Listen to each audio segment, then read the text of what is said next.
dia, alunos do oitavo ano. Na nossa aula de hoje, nós falaremos sobre a Revolução Francesa. O que foi esse movimento, o que foi essa revolução, quais as consequências da Revolução Francesa para o mundo contemporâneo.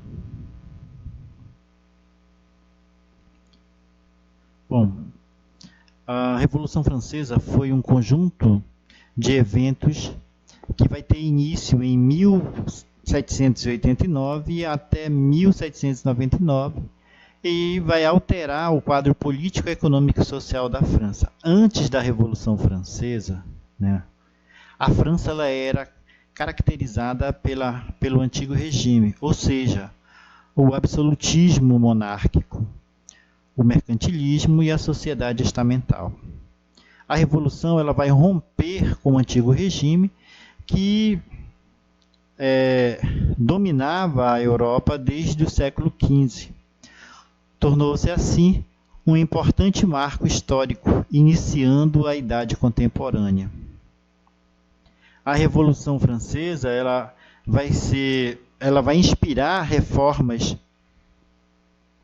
em outros países, além de ter influenciado a independência das colônias espanholas e a proclamação do Brasil. A Revolução Francesa, embora ela seja uma revolução burguesa, mas vai haver uma forte participação popular. E ela vai representar um momento em que a burguesia, que já tinha o poder econômico, ela vai atingir o poder político. Bom, e as principais causas, vão ser o custo da monarquia, porque o rei Luís XVI e a sua corte eles gastam enormes quantias para sustentar seus privilégios. Um outro fator, uma outra causa da Revolução Francesa são as ideias iluministas, que também influenciaram o desejo de reformas políticas e econômicas.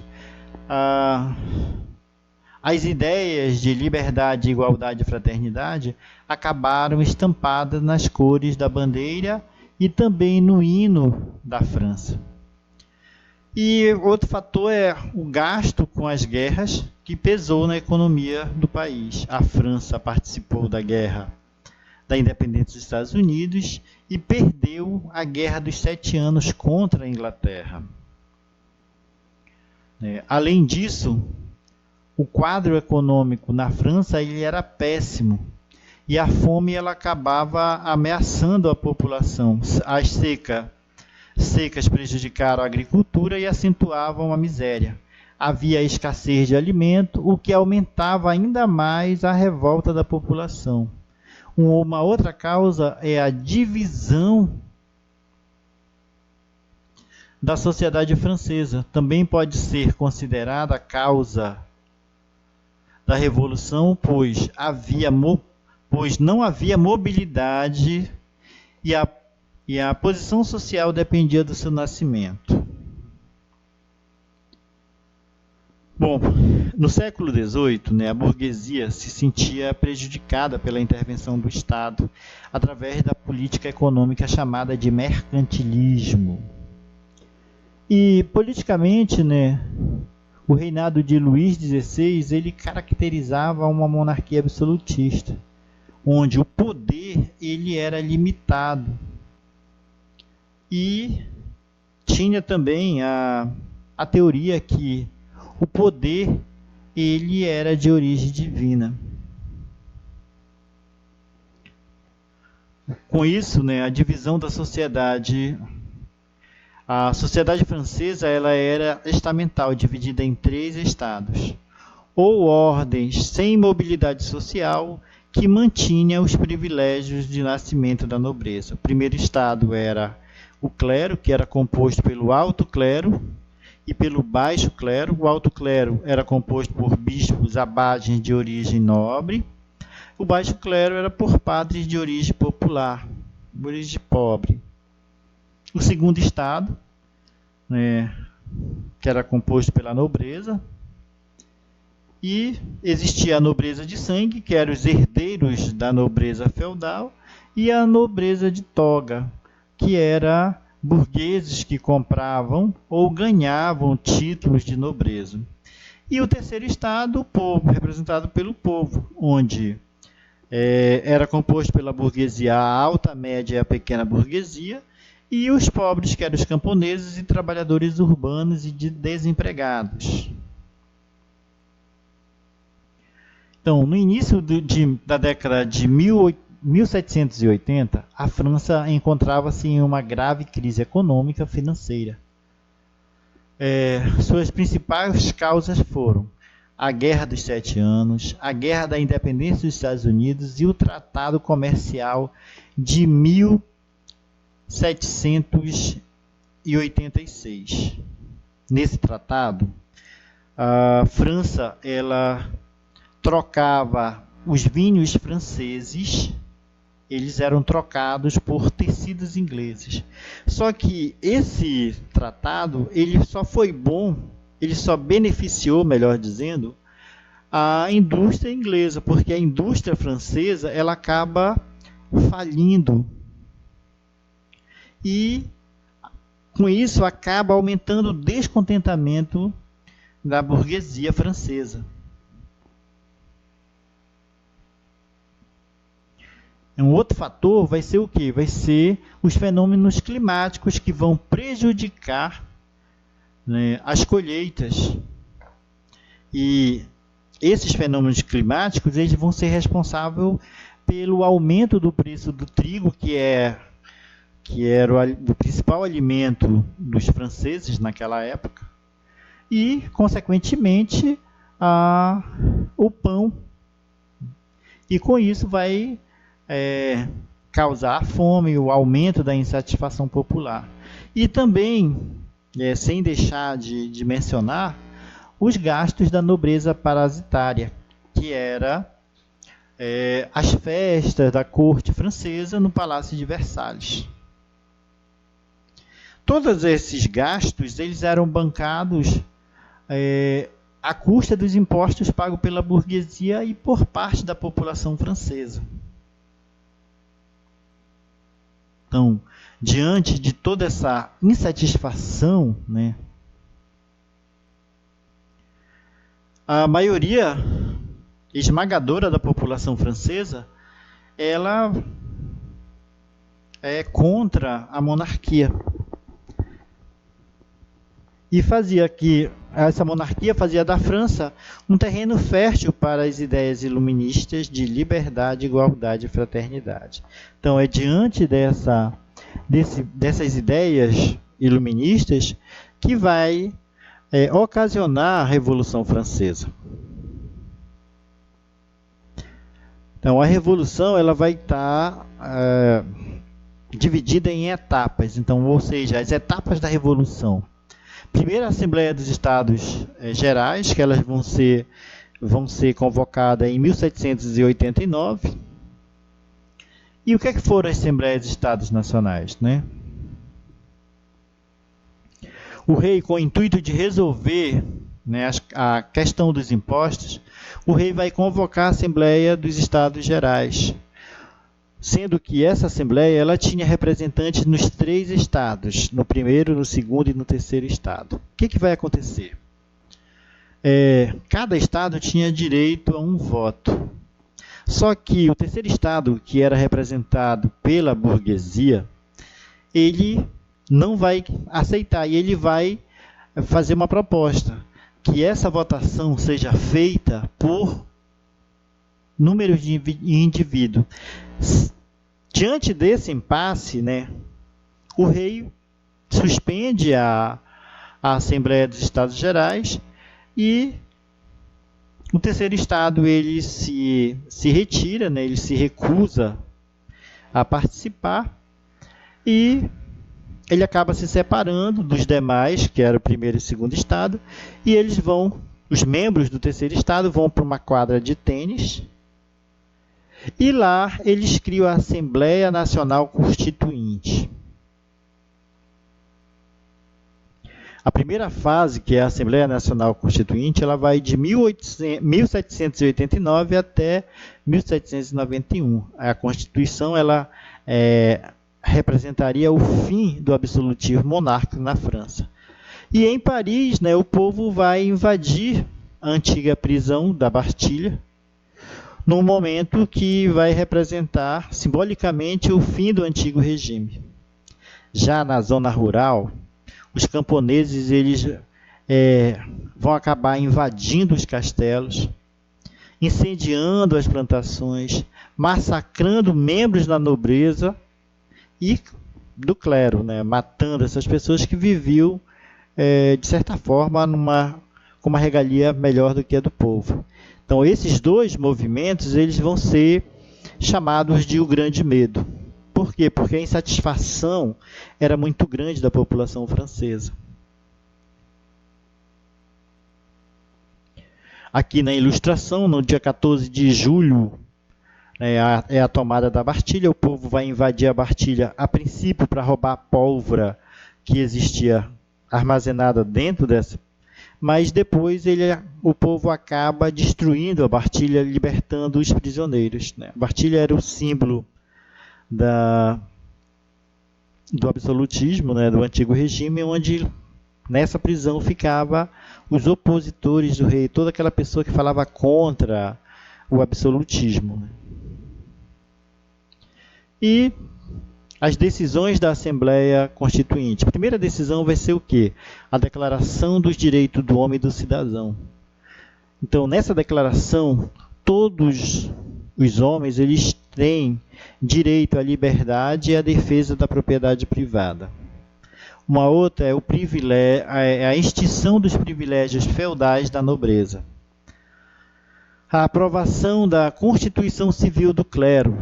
Essa terceira decisão, ela vai ser criada para fazer o quê? O confisco das terras da igreja e a subordinação de seus membros ao Estado. E, por fim, vai ser a criação de uma nova Constituição, é a de 1791, que vai estabelecer o voto censitário e a triparticipação dos poderes, ou seja, agora o poder deixa de ser absolutista e passa a ser dividido o poder em executivo, legislativo e judiciário. Aí o que vai acontecer? A partir da monarquia constitucional, o rei Luís XVI ele vai aceitar a Constituição, mas ele acaba ele tem um plano de tentar fugir e pedir asilo político, proteção, para ele e para a família dele na Áustria. Só que na fronteira da França com a Áustria, ele é preso, é reconhecido e preso. E aí ele vai ser preso no Palácio das Tulherias, As monarquias absolutistas da Europa vão começar a se organizar em uma ofensiva contra a França e diante da invasão prussiana, a Assembleia vai convocar todos os cidadãos franceses para a guerra. Como diz aqui um refrão de uma canção, diz o seguinte: as armas, cidadãos, formai vossos batalhões, marchemos, marchemos, nossa terra do sangue impuro se saciará. E diante dessa iminente ameaça de invasão, a multidão, ela enfurecida, ela vai invadir o local aonde o rei encontra-se preso e vai condená-lo como traidor. E os revolucionários eles vão acabar abolindo a monarquia e proclamando a república. A segunda fase é chamada de convenção, que ela vai de 1792 a 1793, e os seus membros, foram escolhidos por sufrágio universal masculino, ou seja, foram escolhidos por uma votação, e pertenciam aos seguintes partidos: os girondinos, que eles sentavam à direita da Assembleia, representavam a alta burguesia; os jacobinos sentavam à esquerda, na parte mais alta da Assembleia, defendiam os interesses da pequena burguesia e dos sans-culottes, que eram os trabalhadores das cidades; e a planície ou plantano, sem posição política definida, sentavam ao centro da Assembleia, na parte mais baixa. A segunda fase ainda, a convenção decidiu por votação mandar o rei deposto à guilhotina, ou seja, o rei ele é morto, ele é condenado à morte.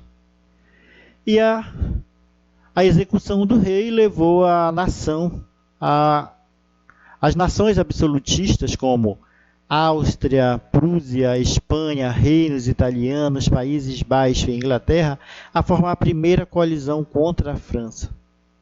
Dentro da França, houve levantes antirrevolucionários de camponeses instigados por padres reacionários e pela pequena burguesia. Em julho de 1793, tem início a República Jacobina, ou a Era do Terror, o terror, quando os sans-culottes e os jacobinos invadiram a convenção e prenderam os líderes girondinos. A República Jacobina, que vai de junho de 1793 a julho de 1794, com a criação do Tribunal Revolucionário, que julgava os opositores da Revolução e condenava-os à morte na guilhotina. Houve a criação do ensino público e gratuito, a abolição da escravidão nas colônias, o tabelamento dos preços dos alimentos e a instituição do sufrágio universal masculino. Os jacobinos, eles vão acabar perdendo a popularidade graças ao quê? A essa carnificina que é criada, que todo mundo que falava contra a revolução, ou que se alguém apontasse, olha, que ele é antirrevolucionário, essa pessoa logo ela pagava com a vida, ela era condenada à guilhotina. Então, por esse processo de carnificina das execuções, promovido pelos jacobinos, eles vão perder a sua popularidade. E com isso vai trazer de volta quem? Os girondinos, eles vão voltar ao poder pelo golpe do nono Thermidor. E a reação termidoriana, que vai de 1794 a 1795, ela vai gerar o quê? A execução do líder jacobino, que é o Robespierre. Ele vai acabar sendo guilhotinado. Após a morte de Robespierre, vai dar-se o quê? A anulação das medidas populares que foram tomadas pelos jacobinos. Então, os girondinos, eles vai haver o restabelecimento da liberdade dos preços, a promulgação de uma nova Constituição, que vai estabelecer o quê? O poder executivo.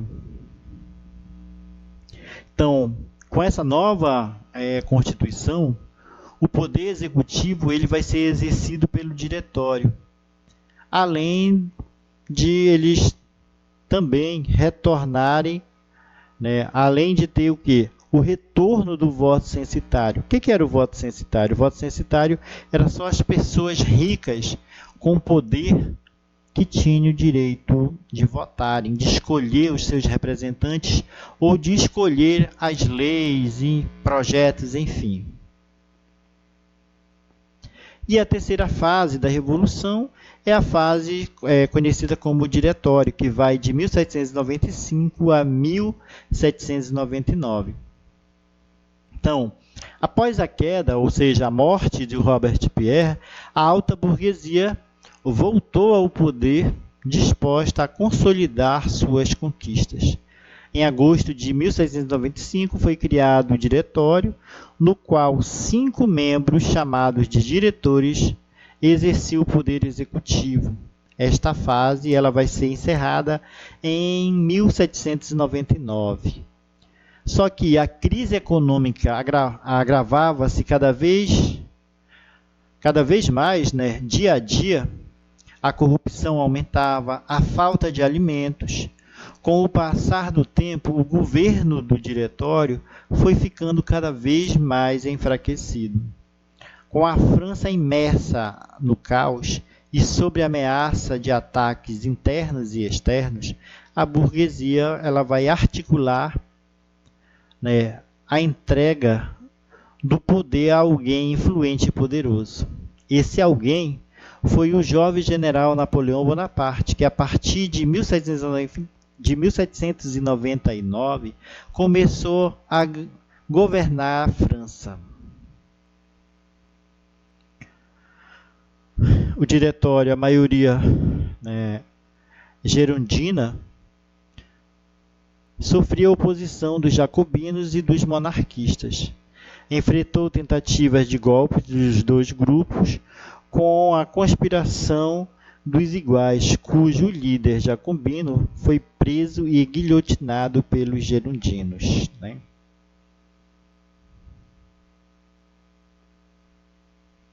E externamente a França ainda enfrentava com sucesso os países absolutistas e começou a se destacar o gênio militar de Napoleão Bonaparte. Para consolidar sua república,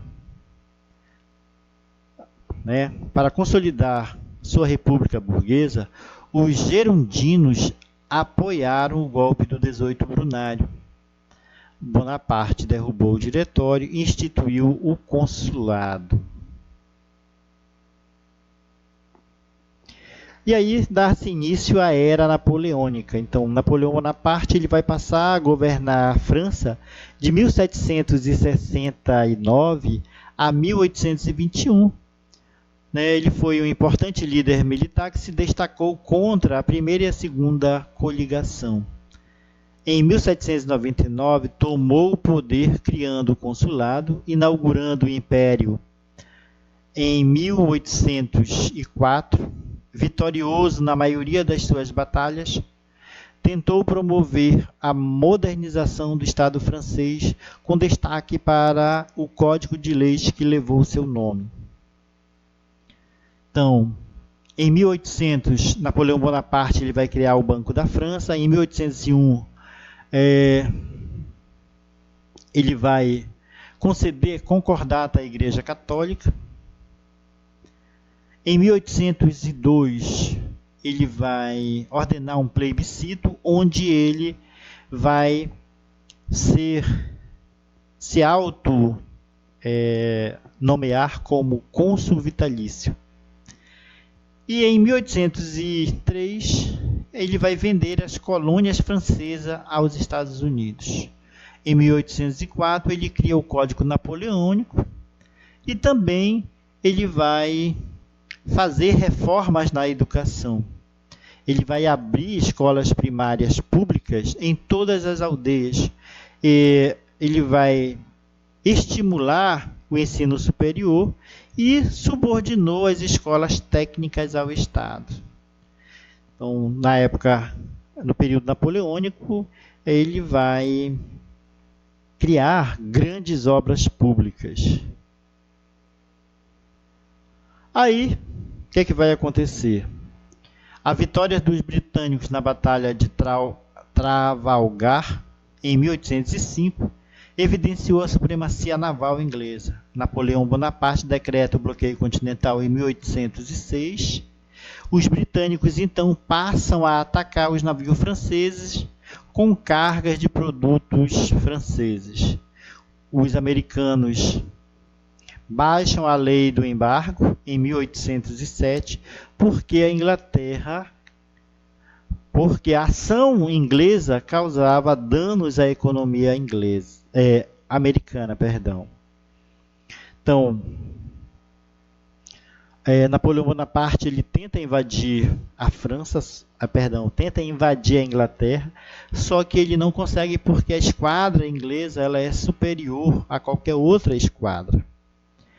A vantagem da Inglaterra é que a Inglaterra ela faz parte do continente europeu, mas ela é insular, ou seja, ela é uma ilha, ela é afastada para chegar à Inglaterra só de navio ou de avião. Como naquela época não existia avião, só navios, a marinha inglesa era superior a qualquer outra marinha. E aí Napoleão Bonaparte ele vai criar o bloqueio continental, por quê? Porque com o bloqueio continental ele pretende enfraquecer a Inglaterra e a Inglaterra enfraquecida ela vai se render ao poder do exército francês.